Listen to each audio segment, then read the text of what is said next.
have a little primer for those of you who may have forgotten some of these terms, what various electrical terms mean. And so let's consider the water analogy. In fact, electricity is very much like water for a lot of the terms. So let's consider that we have a landscape that's very flat, and there's a river or a creek that's sitting here. If this is flat, is the water going anywhere? Not so much, because all of this water is at the same level, and at the same level it has the same potential. And so if the potential is, if there's no difference in their potential, then there's also no current. But now let's imagine that we come up here and we have a waterfall. Now there's going to be flow because we have a potential drop. This has a higher potential than this has, and water is going to go down, and you're going to have a current. This potential drop will drive the current. Okay, and then consider what would happen if we had a higher waterfall.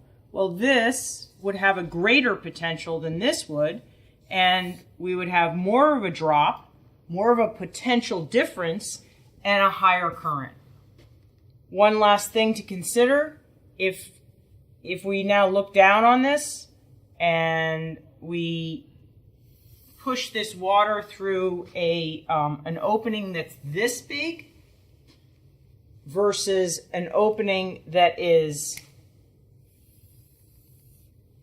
this big, what have we changed? Well, we've changed the resistance. Here, there's more resistance. And so the amount of water that goes through there is going to be reduced. The current is going to be reduced here, and it will be greater in this larger channel. Electricity is just like that. And the things that we have to worry about when it comes to neuronal communication is potential. So potential in this context means what's the potential difference from inside the cell to outside the cell, and it's negative, let's say negative 65 millivolts. It varies, but around negative 65 millivolts. And remember that a millivolt is 1/1000th of a volt. And another thing that we have to worry about is that we remember that there are ion channels that go and provide a way for ions to go in and out of a cell. And as they go in and out of the cell, they are carrying current.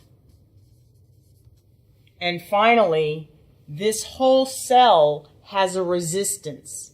If none of the channels are open, the resistance is very high, infinite. But if there are, let's say, 3 channels open, the resistance is high, but it's much lower if we now open, say, 100 channels. Okay, so those are within the context of a neuron. That's what we mean when we talk about potential. There's a potential difference across the membrane, from the inside of the cell to the outside of the cell. There's current that goes through ion channels, and there is a resistance between the inside of the cell and the outside of the cell.